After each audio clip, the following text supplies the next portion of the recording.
Hey everyone, welcome back to the channel and Happy New Year! You might have noticed that this channel has been quiet for the past few weeks, so I just wanted to pop on and share that 1, I'm still here, and 2, I'm still making videos. I've been a bit busy with a few projects though, including a big remodel of my office as you can probably see here, and needless to say, it took some time for me to finish. I've also been busy working on one of my favorite annual traditions, which is the topic for today's video. You see, every year I put together a book with my favorite photos of the year.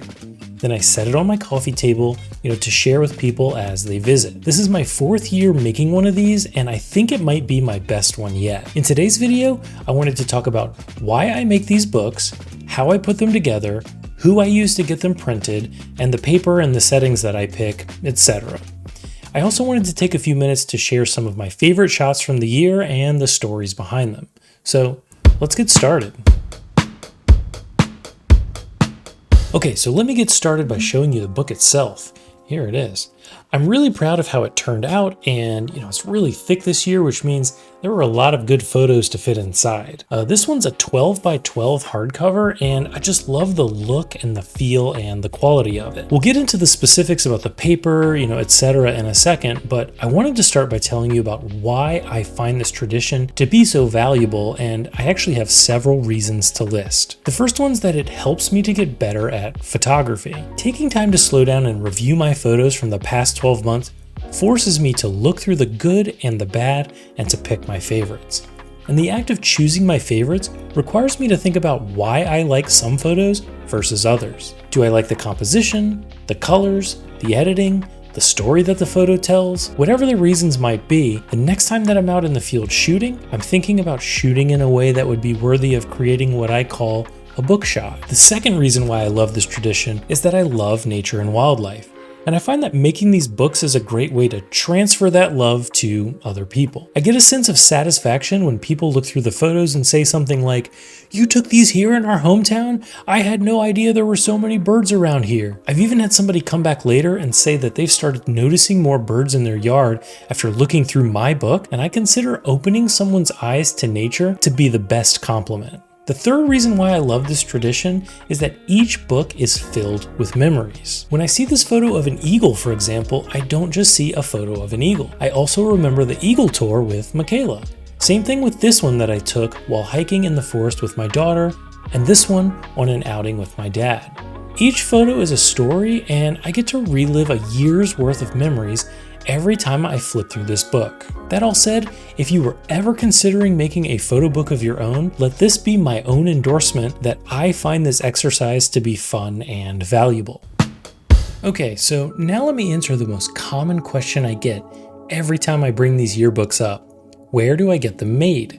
I use yearbooks.com, that's mpix.com, and before anybody asks, I just want to clarify that this video is not sponsored by Yearbooks in any way. They haven't sent me any money, although Yearbooks, if you're watching, email me. Back when I was first experimenting though, I tried ordering from several other labs, and I ended up settling with Yearbooks because the quality was just so much farther above and beyond the others to me. Typically, to get your prints to look as good on paper as they do on a brightly backlit screen, you have to do a lot of tinkering and proofing on a calibrated monitor. Otherwise, the prints turn out dark and disappointing. I have never had that issue with Yearbooks. I upload my edits as they are, and they look perfect in the book every time. And there's something to be said about the difference between feeling anxious about a book coming because you don't know how it's going to look and just feeling confidently excited. Yearbooks has an online editor that allows you to build and design your entire book page by page, either using a pre-designed template or you can make your own. I designed the book with this editor, and after a lot of tinkering, I settled in on a few settings that have served me well year over year. I choose the premium hardcover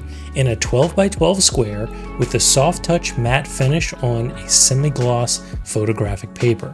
I like that with the 12 by 12, I can include photos that were taken in both portrait and landscape orientation, but if you predominantly shoot in one versus the other, there are other size options that might work better for you.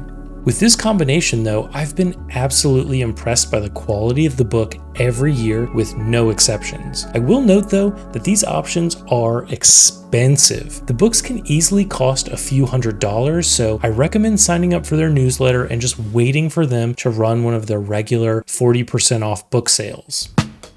In terms of how I lay the book out, I've organized it differently every year. One year, I broke it out by the usual photography genres: wildlife, landscape, astro, etc. Last year, I made one that was wildlife by season. In fact, I'll link to that video above. This year, I created several categories and grouped the photos together. Each category has a title page and a short description, and then each photo page includes the species, the photo metadata, a description, and the date and location of the photo. Another thing that's new this year is that this is my first time collaborating on the yearbook with Michaela. Getting to go shooting together and then combining our favorite photos made the book even more meaningful than it usually is. And because this was a collaboration, I also included our names on each page so that we could remember who took the photos.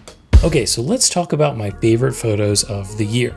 And while it was really tough to pick some favorites, I do think there were a few standouts. I don't know if you know this, but around this same time last year, I was hospitalized with COVID after it attacked my heart. I ended up falling into ventricular tachycardia not once, but twice, and I feel extremely lucky to still be here taking photos.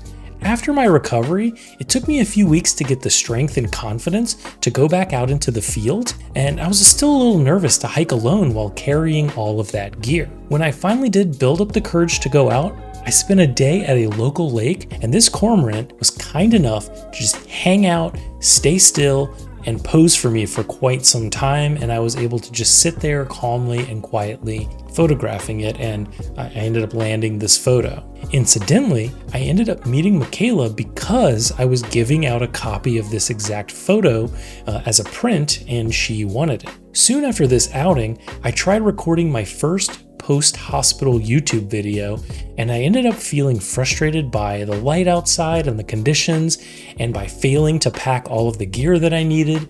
I just felt like I was still off of my A game. My frustrations were relieved though when I landed this shot of a field sparrow while I was walking back to the car. As the year progressed and we started going out on shoots together, Michaela and I hit our photographic strides, and we got a series of heron and ibis and water bird shots that we both just adored. I remember looking over and having the biggest crush on her as we just squatted down into the stinky mud together with our rubber boots on, and I was like, wow, she really must be my person to be out here enjoying this too. Eventually, we participated in an eagle tour, getting to shoot eagles and osprey side by side in a boat together. Another notable addition to my life last year was my purchase of Nikon's 800pf lens. The additional reach led me to capture some lovely portraits that I might not have otherwise, like this great blue heron, and this red-shouldered hawk, and this juvenile great horned owl, and these double-crested cormorants who were definitely up to no good. We also visited the historic site where Thomas Jefferson attended school and toured the lovely gardens there. The estate was teeming with birds, including ruby-throated hummingbirds and American goldfinches. I also had a blast shooting my favorite insects, clearwing hummingbird moths.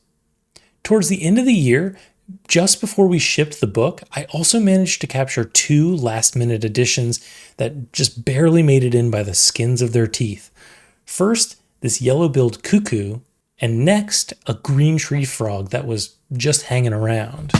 We'll leave it here for today, although honestly, I could talk for hours about the story behind each of these photos. All in all, this was an incredible year for photography, and I love the book that we produced. It started off rocky with the whole hospital incident, but the year really bounced back strong and transformed into one of my most memorable years of photography yet. I hope you found these photos interesting, and if you're considering a photo book, I hope this video added value to your decision-making process.